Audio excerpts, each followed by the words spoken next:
Listen. I want there to be no hesitation in understanding of what happened to my husband that day. I want there to always be full transparency, because what I don't want to have happen is for there not to be, and then I am relying then on social media and other news outlets to explain the narrative rather than saying, hey, this is what happened. This is what here's all of the, it's just as hard, all of the facts on the table for you guys to see. And you guys can see on full display what happened to my husband. And there is no ifs, ands, or buts or confusion as to who did it and why. Okay, hi guys, welcome back and thank you so much for being here. What's going on? Please like and share this video. Thank you so much. So recently, Erika Kirk, the widow of Charlie Kirk, did an interview where she basically, did one of those interviews where she would outline what she wants to see happen. I'm doing a quick sound check to make sure that you guys can hear me. So give me a second here. So she did this interview and basically, highlighting what she wants to see happen with regards to her husband's case. And so in response to that, Candace Owens went scotch. Candace Owens basically was like, this is what I have to say in response to what basically was like, okay. I wanted to make sure that I was heard. So this is what I have to say in response to Erika Kirk. So this is what Candace Owens had to say about Erika Kirk. In response, she actually wrote an open letter and directed at Erika. So listen. I don't believe her at all. That wasn't convincing. I don't know what was hard about getting that sentence out. That seems remarkably rehearsed. It almost just seems like she forgot a line. Nothing in her eyes there makes you believe it. She's telling the truth, but beyond the eyes, just the actions, right? You can judge people by their actions, Erika, if she... And you know what is so interesting? Even amongst the people who are Erika Kirk's, at least on the surface, people who are some of her most faithful supporters, loyalists or whatever, even among the TPSA quote-unquote family, they know that Erika is such a bad actor. And I think that deep down in their heart, they wish there was something they could do if it was possible for them to just replace Erika. But I also have a feeling that Erika is the one who inserted herself into the position of the CEO. I really believe this. I think they have known her for some time. They've known her for as long as maybe Charlie has known her. And they know that she's just not a very good actor. And that's the reason why she hasn't really been successful in anything that she does. Like, she has dabbled into so many things. She's dabbled into reality shows. She's dabbled into acting and, feature films or whatever. She has done so many things, even charity organizations and stuff, but she has never really been successful. And there is a reason why that is. It's because she's so unbelievable. Nobody can believe her. You would think that, she's not an ugly person. I heard somebody say she was a 6 or a 6.5 out of 10. I think she's conventionally pretty, but you would think that, especially given all of the support that she has, the influence or whatever, and you would think that she would have been thriving doing one thing or the other, but she was still struggling up until when she met Charlie. And that's what makes a lot of the things that people are saying about her with regards to her connection with Mossad and all this other stuff. That's what makes it kind of true, And it's like one of those people, obviously not everybody's going to be talented in the field of being spies or whatever, but I guess if you're pretty enough, they can just, keep nurturing you until they find a use for you. And that's what I really think when I see Erika. And that's why I agree with Candace when she says she didn't believe her. It's very unbelievable.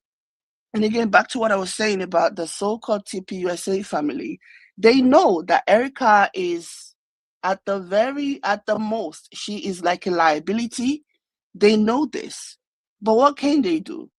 She wants very much, it's very obvious that Erika wants to be the boss. She wants to be the boss babe.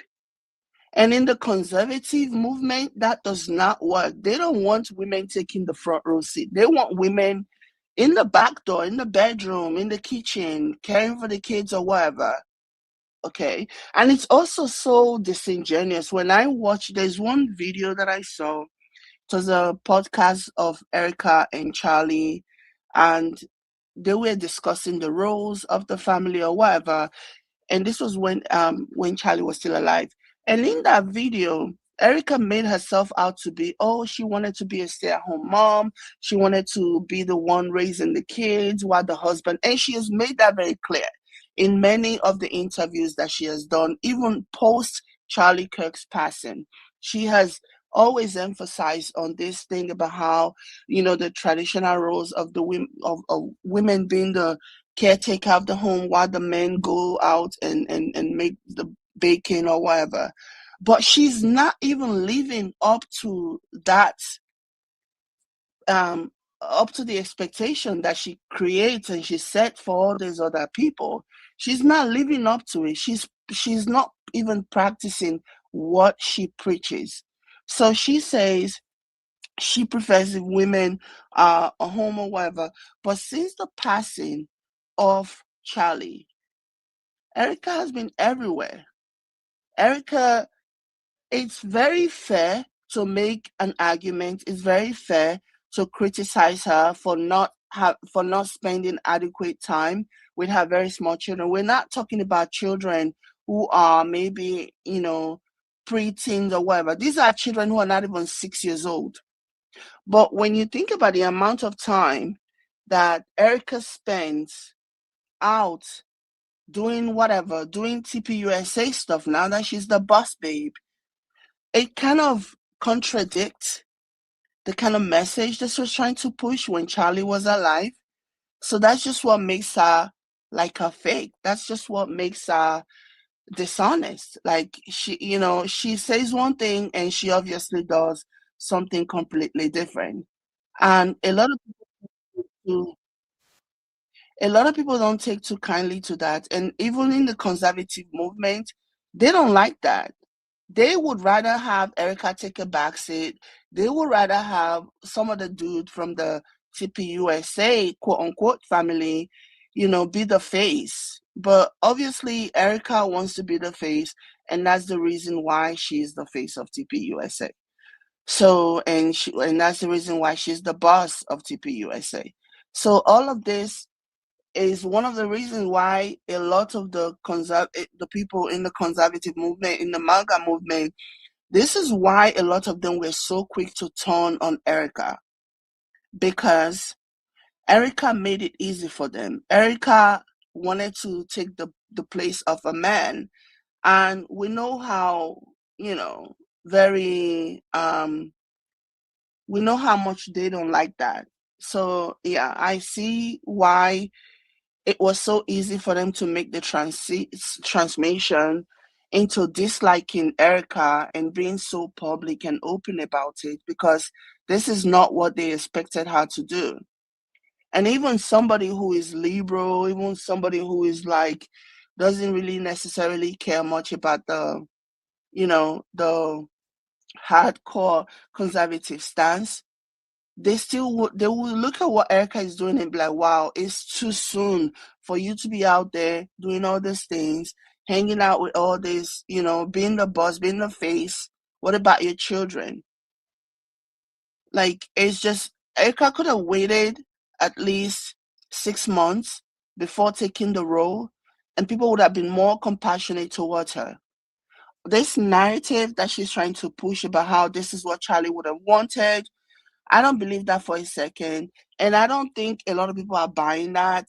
And I also feel like, yes, this is what Charlie would have wanted. She wants to sell this narrative that Charlie would have wanted her to take the leadership position. But I don't think Charlie would have wanted you to assume that position right away, leaving the children to like suffer, leaving the children at the hands of God knows who. We don't know if she has nannies. We don't know if she has family members. We don't know who she's leaving the kids with. I don't think Charlie would have wanted that. I don't think so. Not so soon after he passed away, at the very least. I think the common sense thing, we're not wrong to expect that she should have spent time with her children at least 6 months, especially considering that there is a lot of money, okay? There is a lot of money. The organization has made so much money, and I'm sure that Charlie also had like life insurance or whatever. Like, she would not have been hurting for money so badly that she will throw herself back into work. She's not the average widow. You get what I'm saying? She's not like the average widow who's like, okay, I have to rush back into the workforce because who's going to take care of the kids? That's not even the case. Like, they have money. They lived in I believe it's a $7 million home, allegedly, that they supposedly live in. So she was not hurting for money.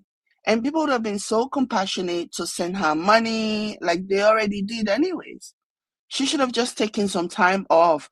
And then 6 months' time, when she comes back and wants to assume the role of the CEO, and then people will be more understanding. Then there will be the argument of, well, she's mourned her husband for 6 months, but running around in pyrotechnics and glittery stuff, it just leaves a bad taste in people's mouth. Even those who really want to like defend her, people who want to like understand. This is so hard to defend. What Erika is doing is so hard. She makes it so hard for well-meaning people to actually defend her because of the way that she just like abandoned her children. It just really says a lot. Anyways, let's listen. Let's keep listening to Candace. Who truly wanted more transparency, she could provide it, because you don't need it in a courtroom. We actually do not need to turn to the courts to have the public understand what happened on that day, because before the courts even got involved, the first people that had access to exactly what happened in 4K, as Tyler Boyer said, was Turning Point USA. They seized the cameras. They could have said, here, I'm also going to have some private investigators take a look at everything and tell them what they think. I was one of the people that called and personally requested to view the tapes. I said, we don't have to release them. I just want to see the tapes. And they were immediately cagey. They've been cagey about information. They've been changing information for saying, oh, I didn't realize that we lied about this or we lied about that. So making this public plea to the courts, I don't know. I think that it stands in stark contrast to the actions that are available to Erika Kirk as the CEO and chairman of this massive organization. But exactly how massive? Anyway, I wanted to write this open letter to Erika because I know that Turning Point USA watches every episode of this podcast, and that people then take what I say back to her and they give her notation. So I would appreciate it if the elves at Turning Point USA just let her see this in its entirety. Here we go. Because more information has become available to me, I am feeling, well, I'm feeling some type of way. Here we go. Ready? Dear Erika, I thought it best to do this publicly. I think public conversations keep everybody honest. And there are some things that certainly need to be clarified, because sometimes the gap between the truth and the lie is what happens behind closed doors. You and Charlie began dating in earnest in 2019, and in retrospect, it was accompanied by a season of a lot of change. For one, I was getting married and virtually, therefore, joined at the hip with my fiance. He was sort of a new third wheel at all of our events. A few months later, on May 1st, the public was informed that I was resigning from my position as the communications director of Turning Point USA. Now, there has been a lot of public speculation as to what led to that decision. The media ran with it was anti-Semitism or some disagreement about Kanye West, but that wasn't true. None of that was true.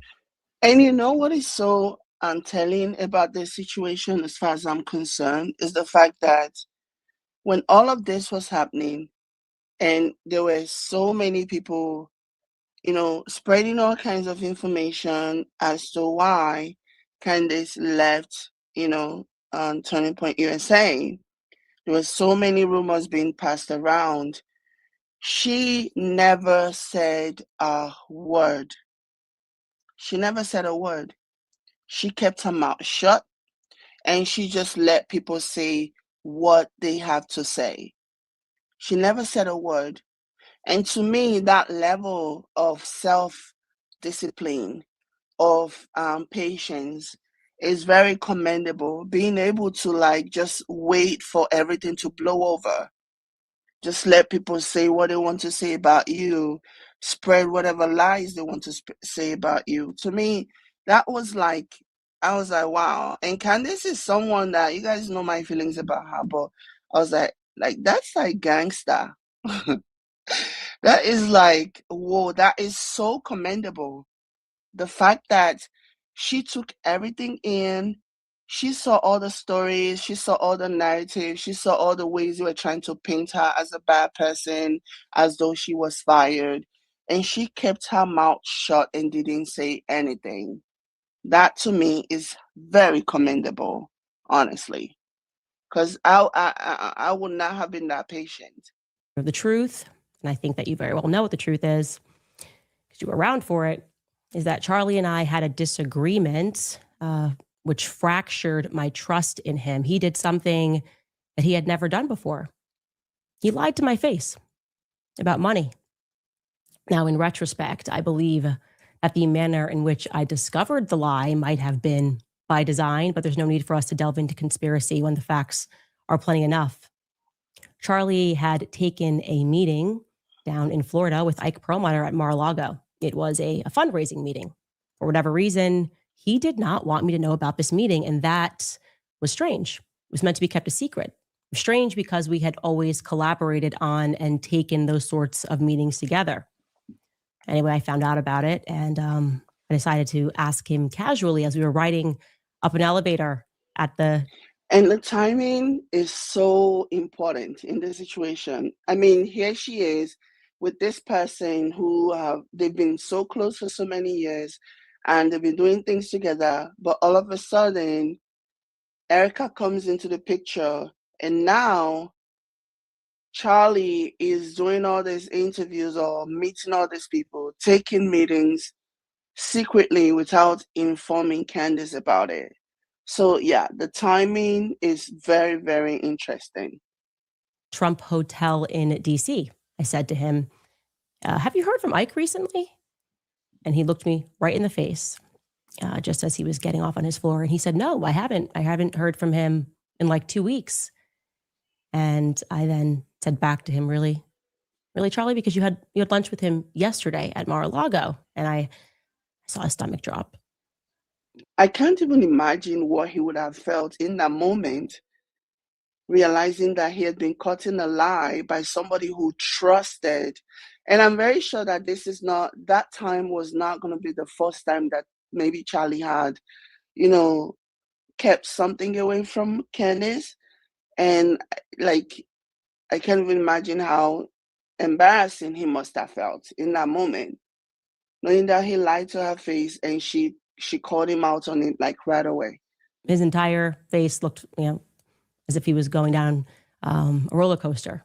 He stuck his arm back in the elevator really quickly and tried to explain it away. He then pivoted toward an apology, but obviously the damage was done. And if I'm being honest, I was as hurt as I was shocked and confused by it because we were close. We did go back down to the lobby. We sat at a table and we talked. I don't even remember whether or not I was angry. I probably was. That does tend to be my choice emotion. But deep down, there was a part of me that knew that it was coming because of a lot of the new hires that were coming into Turning Point USA post Kanye tweet. Charlie had new people in his ear that were hijacking his ambition, making him believe that money was the truest measure of success. Charlie was a brilliant fundraiser. Everybody knows that, but he was also young.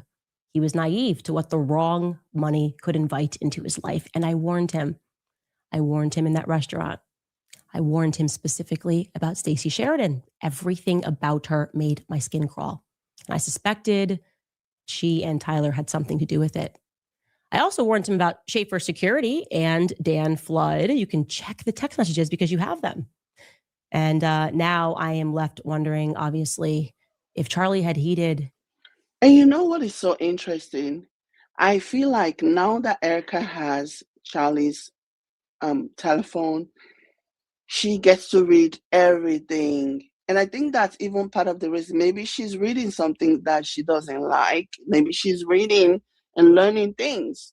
Maybe she's discovering that Charlie was onto her, and maybe breathing a sigh of relief that at least, he's like, I don't know. He's no longer here, and then she gets to enjoy all the life insurance policy and all the hundreds of millions and possibly billions of dollars that they are all now just coming to her. My advice, if he would still be alive. I've also come to another realization that I missed at that time, maybe the newest and the biggest influence. And now I am left wondering, obviously, if Charlie had heeded my advice, if he would still be alive.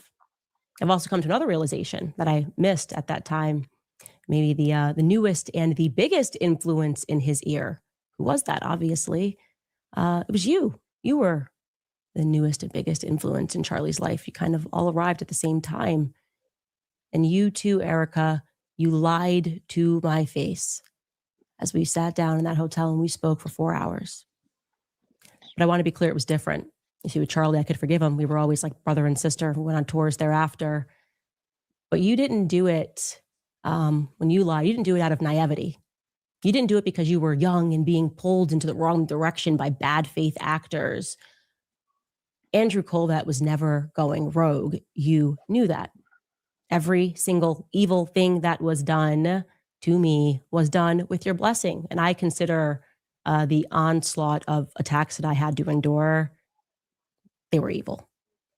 Because you knew I was telling the truth, and you authorized people with an incredible amount of money to attack one of the few people in politics who was actually grieving your husband.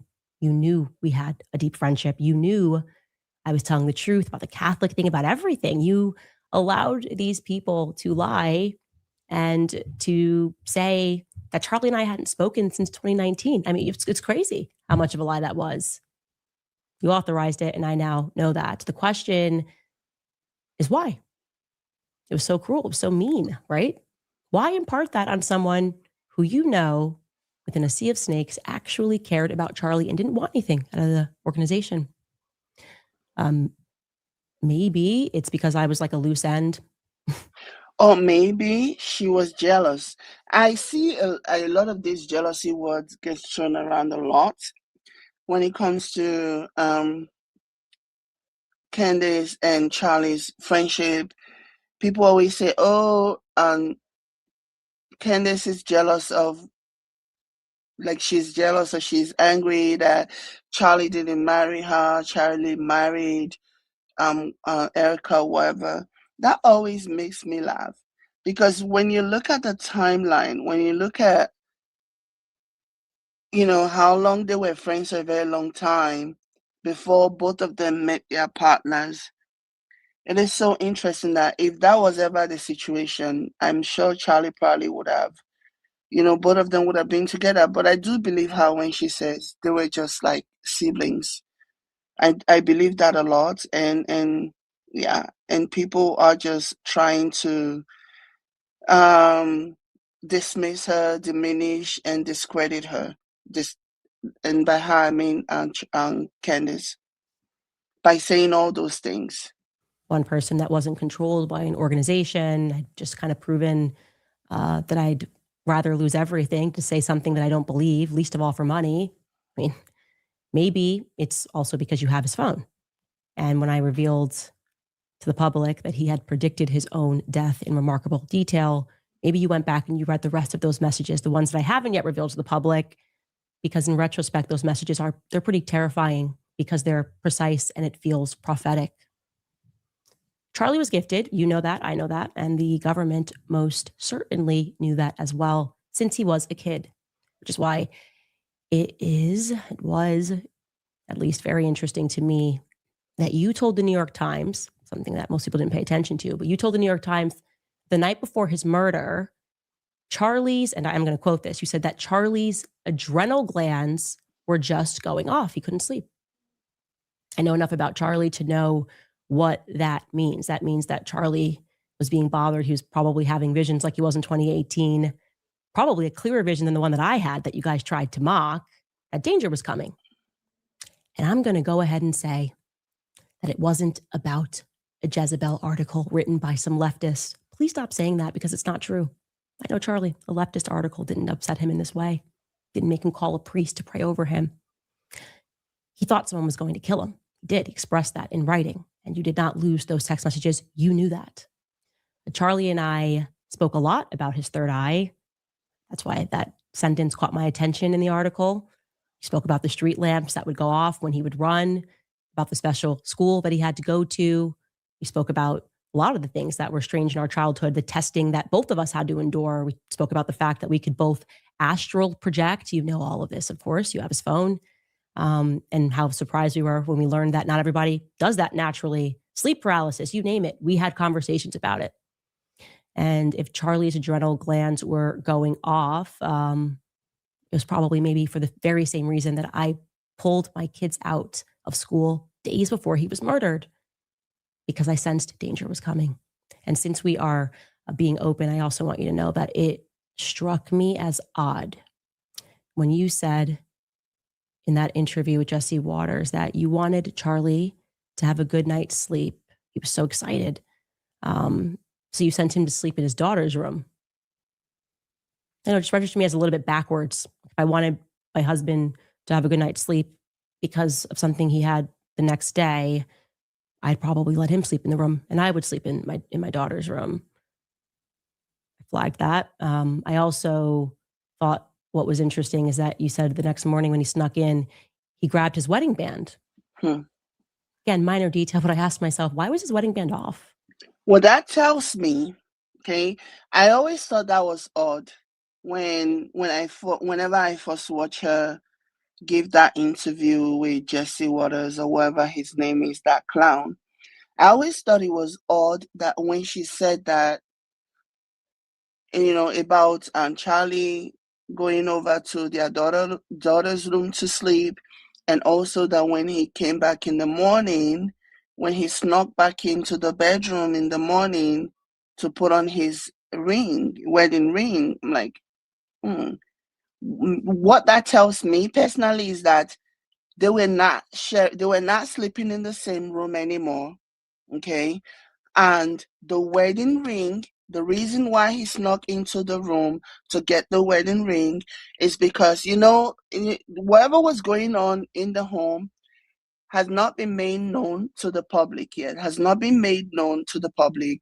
And because of that, he was going to face all these people. He was going to do his thing where he usually goes. He didn't want anybody to suspect that anything was going on. So still trying to put on the facade, he snuck his wedding ring on just to keep up with appearance. But I personally believe that Charlie and Erika were already having issues.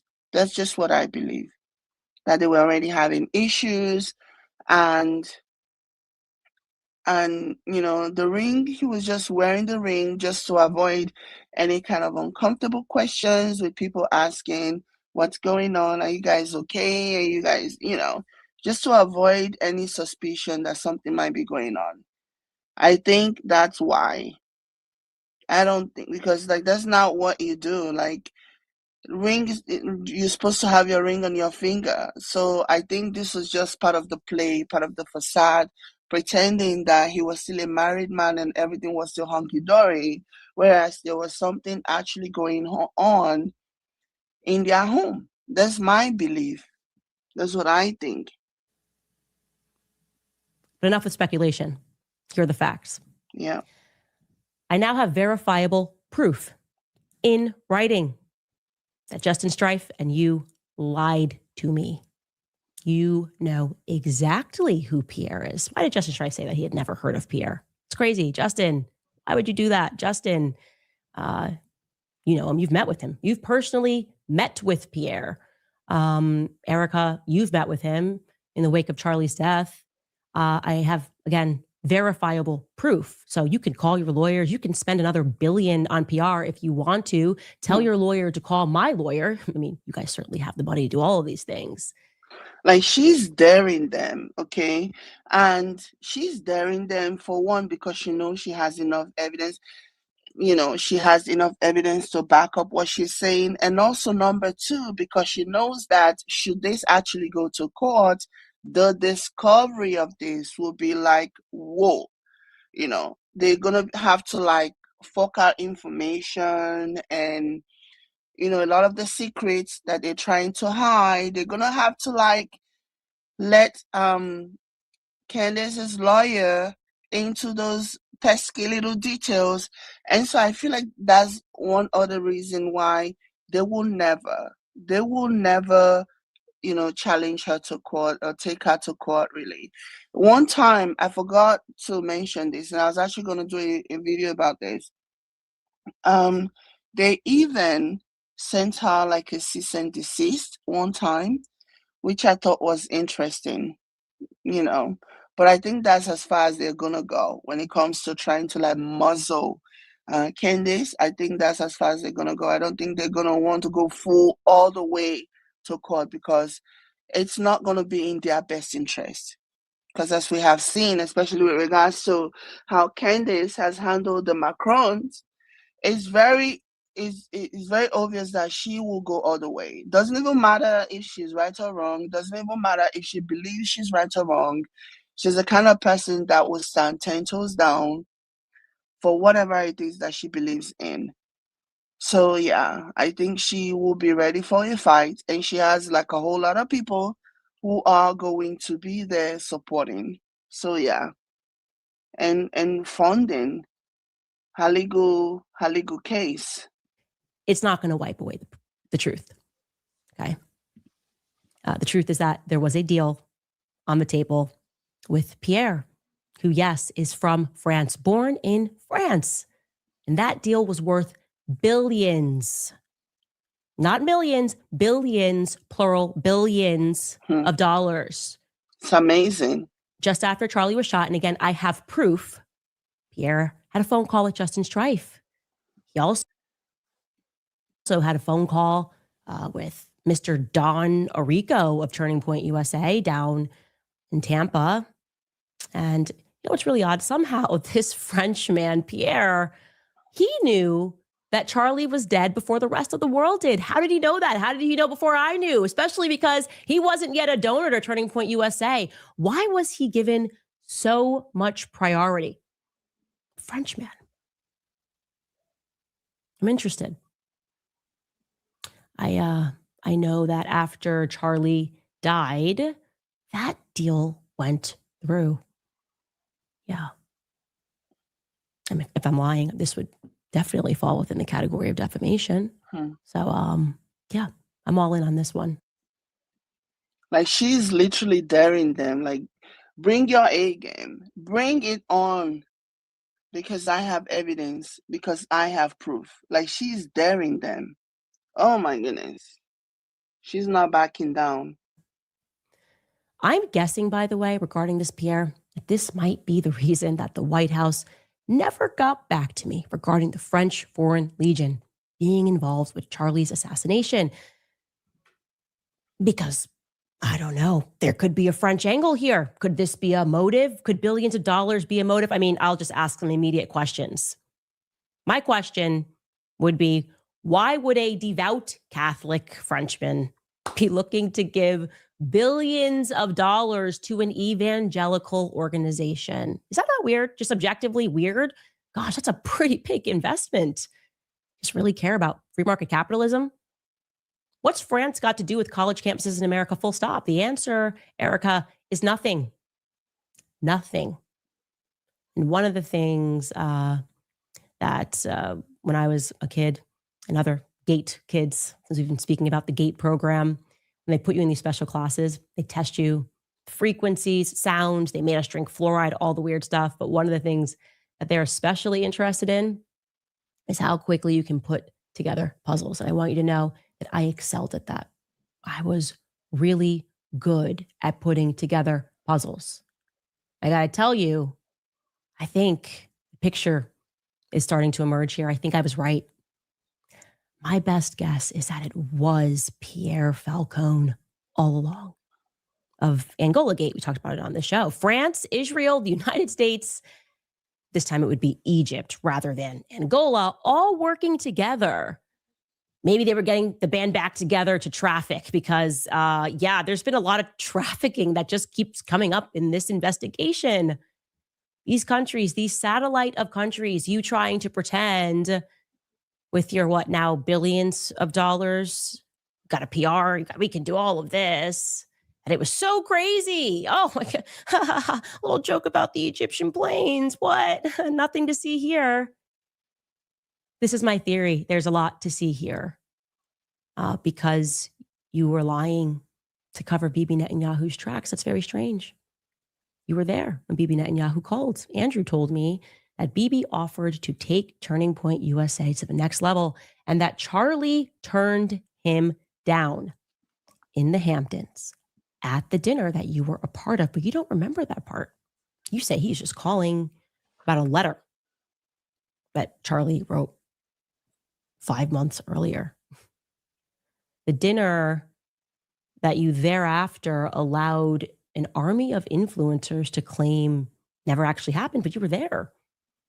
Oh, I was there every step of the way. None of this ever happened. Nobody wanted to address Bibi calling. Nobody made any statements about that. Full-blown psyop, psychological operation. Truly, everything that you guys did, not only was it cruel, but I think the real motivation was you just thought you could psychologically break me. Because that's what this whole thing has been. It's been one big psyop. Very well funded because there's a lot of money on the line. If nothing happened in the Hamptons that was out of the usual, why the panic? Because something did happen. Charlie told Bibi Netanyahu no. Bibi, also, Charlie had declined to have Bibi on his podcast. When Bibi went on a little PR tour, Charlie didn't want to have him on the podcast, according to Andrew. So Charlie seems pretty done with Israel, right? You don't want to have on the prime minister of Israel? But the obvious question here at the media is not interested in, but I certainly am, is in exchange for what, right? In exchange for what was Bibi Netanyahu going to take Turning Point USA to the next level? In exchange for what? And also, how was he planning to get that money into the company? Turning Point was already worth $100 million. Pulls in $100 million annually. What does the next level mean? It sounds like it would have to be billions. Via whom? My guess is Pierre. Erika. I think that there's a reason Pierre knew that Charlie was dead first. I think there's a reason he was a priority. How? Why? I think France and Israel are involved in Charlie Kirk's assassination. And I'm going to put that out there with full confidence. I also now have very strong evidence which suggests that you lied about your whereabouts on the morning of September 10th. Little details have been edited. You said that you were accompanying your mother as she was receiving a treatment. Like I said, I now have something which strongly disputes that narrative. So I'll ask you this question on behalf of the world. What the hell happened on September 10th? Why are you guys struggling to get your story straight? Why did you tell Jesse Waters this? And you wanted to see Charlie immediately and came up. Take us through that. We landed in Utah, went straight to the hospital. Straight to the hospital? Andrew told me that when he deplaned, you guys embraced on the tarmac and he boohoo cried in your arms because he had so much pent up anxiety. So just given the planes, which you confirmed to me, which plane he was on and which plane you were on, that would mean that you had to wait for Andrew to land for an hour. Waited for an hour.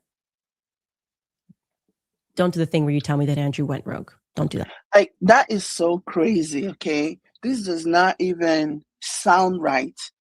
Imagine you have just been told that something tragic had just happened to your husband, by extension, you and your kids.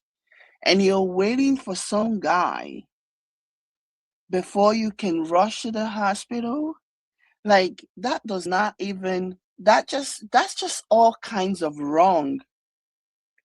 That's just all kind that's not a normal behavior. That's not a normal thing that people do. That's not how people respond to learning that their husband had just been unaligned. That's not how people respond to that. So that right there is just something so odd. It just really shows that, in my opinion, obviously, that Erika and Charlie were not on good terms. I think the marriage was collapsing.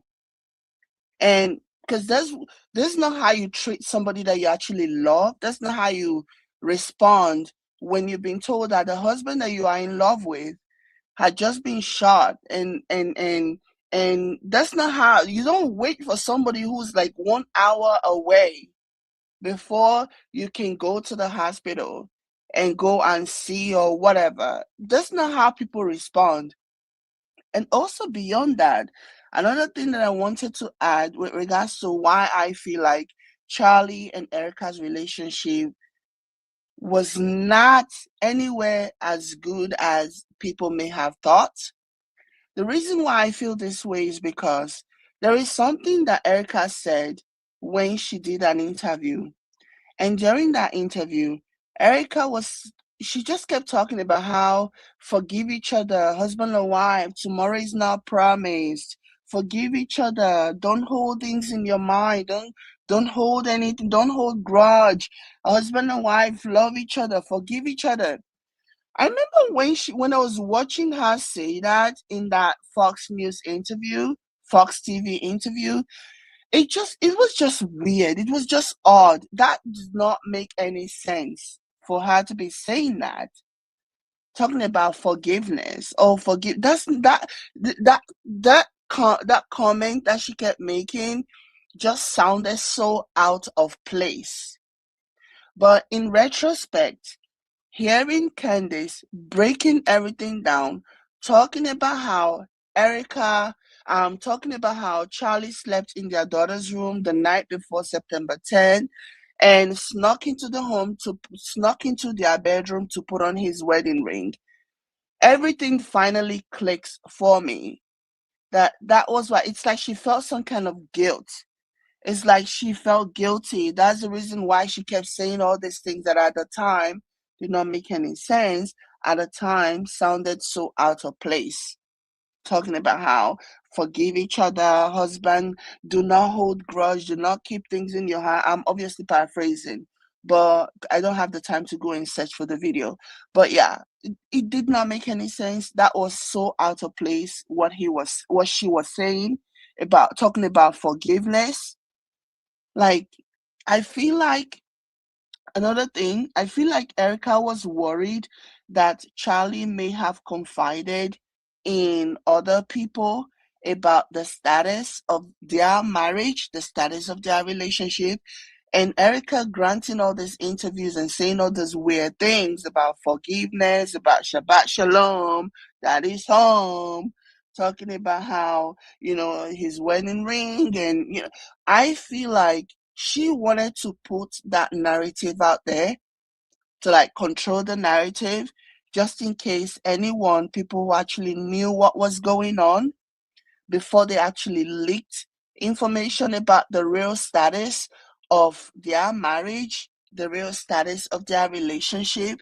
I feel like she was trying to do damage control by just throwing those things. Because again, it made zero sense that she was talking about forgive each other, love each other, blah, blah, blah. Like, I'm just like, at the time, I knew it didn't make any sense. Like, that that statement did not fit into anything. But now, hearing Candace break things down, it suddenly makes a lot of sense as to why she was nervous. Erika, was nervous. She was worried. She was anticipating that people were going to start leaking stories about their marriage, about the real situation with their marriage. She was probably maybe even thinking that Charlie's family would leak things. But one thing that I have, based on the like some of the research I have done, Charlie's family was notoriously private. So yeah, I guess she was worried. Erika was worried that people who knew what was really going on, people who knew the situation, the real situation about her and Charlie's marriage, were going to come out and leak all the things that Charlie may or may not have told them. So she wanted to get ahead of the story and make sure that she painted a certain narrative, but it just made her look even more guilty. It just made her seem as though she was hiding something. And it did not, it didn't gel with a lot of people. People were weirded out by what she was saying. Erika, you're lying. You would be lying. The question is why? Why did you wait? And how long did you wait? And who was on the Egyptian planes? Who took off to Delaware? Who stayed behind to communicate on that second plane that was transponding for no reason? I think you know what I know, which is that I'm going to find out. This is not going to be a never-ending mystery. This is not going to be the JFK story. I'm going to figure out exactly what happened, and I'm getting very close, against all odds, against billions. You might have the billions, but I have the truth. So that's what I wanted to say to you. Yep. We'll be right back. Well, there you have it. Basically, she's like, the gloves are off. And this is such a contrast, okay, between how Candace was at the beginning. Like, she really did her best. She really, really did her best to give Erika some grace, to give, to give her the benefit of the doubt. Even though people on the internet were already saying things, they were already basically throwing out all kinds of theories out there about Erika's supposed alleged involvement, or just digging up her past and just talking about some of the things that she had basically been involved in, things that made her look really bad. But Candace was always trying so hard, out of respect for her friend, Charlie. It was so obvious that she was trying so hard to, like, not go that route. But Erika obviously didn't want to show Candace the same grace. And I think they did her dirty. I think they did her dirty because there's no way she wouldn't have known that Charlie and and Candace were still very good friends. Even though she was no longer a part of the organization, they were still friends. They kept in touch. And I think one of the worst things that Erika did to Candace was not inviting her to Charlie's memorial. I think that was such a bad. I'm sure that in hindsight, looking back now, seeing how Candace has, I'm sure she regrets it now. I'm sure now she's wishing she had just extended an invitation to Candace, because people really mocked Candace. People were mocking her and shaming her, and Erika not inviting Candace basically was Erika giving confirmation to the narrative that Charlie and Candace were no longer friends, even though, according to Candace, that was not the case at all. That was not the case. They were still friends. But people really wanted to believe that Charlie and Candace are no longer friends. And Erika gave them that confirmation on a platter. And what was equally pathetic is that because Charlie and Candace, like, they've been friends and they talk and they know how, and Candace knows how Charlie felt about Ben Shapiro. To have Ben Shapiro on stage, to have somebody like what's his name, this crazy guy, this MAGA guy, I forget his name now, the one who's also on Steve Bannon, to have Steve Bannon on stage, to have all kinds of people on stage, minus Candace. Like, that was such a slap in the face. That was such a slap in the face on the part of of Erika to do that to Candace. She, like, the lack of respect that she showed towards Candace by not even inviting her, it was just so bad. Like, yeah, that was awful. She should not have done that because everyone was invited. You know, everyone, a lot of people were invited. A lot of people were invited to come up on stage and talk. But Candace, that was where Erika drew the line in the sand. That was where she did it. That it was in that moment that she screwed herself. And now she's paying for it. Now she's paying for it. And in that moment, from that moment, Candace has every right to be upset.